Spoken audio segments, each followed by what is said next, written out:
Assalamualaikum. Today our topic is relationship of biology with other sciences. As it is written in your book that biology is a multi-dimensional subject and linked with other sciences. For example, the movement of animals follows the law of motion in physics. Biology जो है ना वो एक multi dimensional subject है. क्यों? Because ये other sciences से भी लिंक्ड है. Like it is linked to physics, it is also linked to mathematics, it is also linked with chemistry, it also has a link with geography. So all these links, because of all these links, biology is known as multi-dimensional subject. So its relationship with other sciences are mentioned below. Number 1 is biophysics. Biophysics is actually a branch of physics in which laws and techniques of physics are applied to explain the processes of life. The radiophysics branch, where radioisotopes are used to trace the translocation of different materials within the organism.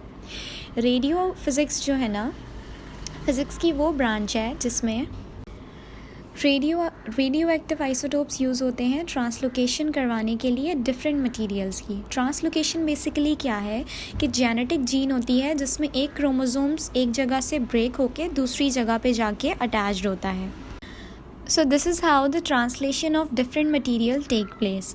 And also radio labeling and carbon dating also shows some uses of radioactive isotopes in determining the age of fossils.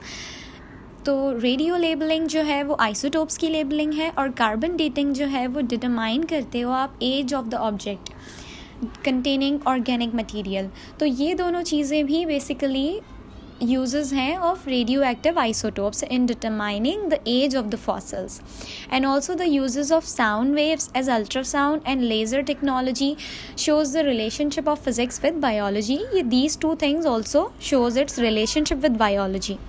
Next we have biomathematics and biometry.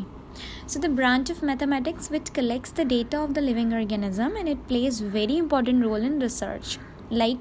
आप क्या करते हो, किसी भी living organism का data collect करते हो, वो आप बायोमैथमेटिक्स या बायोमेट्री में करते हो. ठीक है, डेटा कलेक्शन जो है वो टेबल्स की, ग्राफ्स की, पाई चार्ट्स, बार ग्राफ्स, इन सारी फॉर्म्स में जो आपका डेटा है वो कलेक्ट होता है and it plays very important role. क्योंकि रिसर्च में आप इजीली अपना डेटा अगर आपको कहीं से भी देखना हो या कलेक्ट करना हो तो you can easily do that. Next you have biochemistry. Biochemistry जो है आपकी ब्रांच है बायोलॉजी की which deals with the study of molecules which form living organism और cell and requires authentic knowledge about biology and chemistry to explain the synthesis of biomolecules and functions of different molecules in the body of an organism. Biochemistry वो branch है जिसमें क्या होता है कि आप molecules की स्टडी करते हो कि किस तरह वो आपकी बॉडी में इन्वॉल्व होते हैं. ठीक है, और वो केमिकल्स हैं बेसिकली जो बायोमॉलिक्यूल्स किस तरह जो हैं वो सिंथेसाइज होते हैं केमिस्ट्री में. तो ये दोनों चीज़ें आपस में इसी तरह लिंक्ड हैं. जैसे लास्ट लेक्चर में हमने बायोमॉलिक्यूल्स का जिक्र किया था that we have some biomolecules that is carbohydrate, protein, nucleic acid and all of them. So वो जो बायोमॉलिक्यूल्स हैं बेसिकली उनका सिंथेसिस और उनके फंक्शंस किस तरह आपकी बॉडी में परफॉर्म होते हैं, all these things are related to biochemistry. Next you have biogeography. Biogeography basically deals with the distribution of different living organisms in different geographical regions of the world. Distribute किस तरह different living organisms जो हैं आपके वो different regions में distribute हुए हुए हैं, उन सब से रिलेटेड जितनी भी इंफॉर्मेशन है वो आप बायोजियोग्राफी में डील करते हो.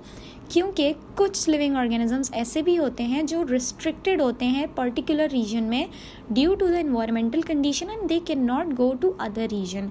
तो ये सारी जितनी रिस्ट्रिक्शंस हैं and all of these studies you do in biogeography. And the last one you have bioeconomics. Bioeconomics is economically important because it involves the production. That is, meat production are calculated for cost value and profit value.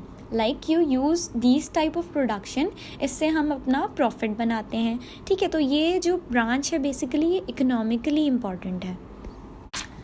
Next you have careers in biology. Career जो है basically किसी भी student का, it is use to obtain a degree. तो वो students those who have chosen the biology, जो biology choose करते हैं फॉर देयर करियर, सो वो फॉलोइंग जो हम अब डिस्कस करेंगे प्लान्स, उनको अडॉप्ट कर सकते हैं, उनको यूज़ कर सकते हैं to obtain a degree related to these. Number 1 is medicine and surgery. Medicine deals with the diagnosis and treatment of diseases, and surgery deals with the repair, replacement and removal of the affected organ. Medicine जो है वो आपके diagnostic purpose के लिए या किसी भी disease को ट्रीट करने के लिए यूज़ होता है, और सर्जरी आप किसी भी रिप्लेसमेंट या किसी इफ़ेक्टेड ऑर्गन को रिमूव करने के लिए आप सर्जरी पे जाते हैं। So these two are the plans you can adopt to obtain a degree. Next you have agriculture. This deals with the production of varieties of crops, fruits, vegetables, dairy products. तो basically जो आपकी crops हैं, fruits हैं, vegetables हैं, ये जितने भी आपके प्रोडक्ट्स हैं, इनकी प्रोडक्शन में जो है वो एग्रीकल्चर यूज़ होता है।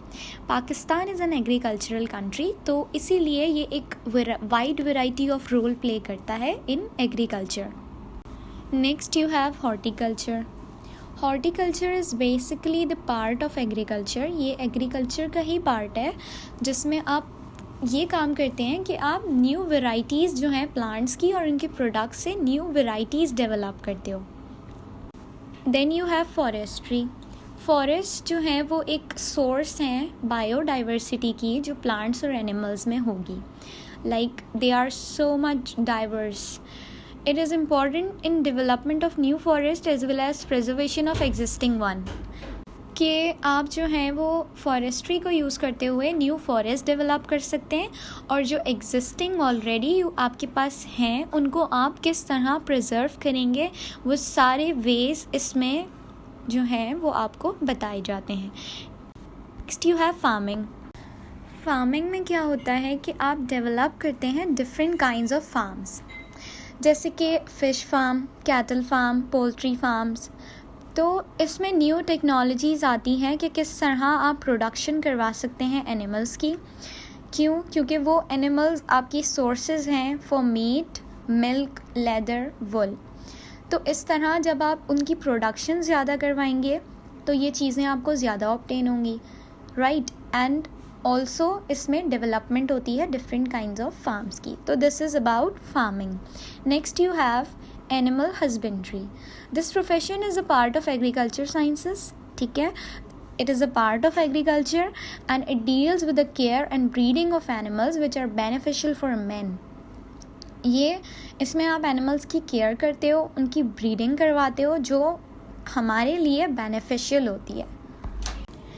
Next you have fisheries. फ़िशरीज़ जो है ना एक ऐसा प्रोफेशन है जो डील करते हैं आप, जिससे आप डील करते हैं कि आप अपनी जो क्वालिटी और क्वांटिटी है फ़िश प्रोडक्शन की उसको आप इंक्रीज़ कर सकते हैं, because fish is the best source of protein, so we should increase the intake of fish.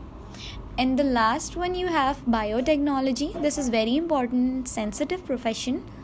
It deals with the manipulation of genes to produce valuable chemical products such as insulin, growth hormone, interferon, etc. from bacteria as well as others. इसमें आप manipulate करवाते हो, changes करवाते हो jeans में, और उससे valuable chemical products जो हैं आप ऑब्टेन करते हैं, like insulin, growth hormones, interferons, ठीक है, वो आप बैक्टीरिया या अदर सोर्सेज से ऑब्टेन कर सकते हैं। So this was about the relationship of biology with other sciences and careers in biology with other sciences. So thank you for being all ears to me.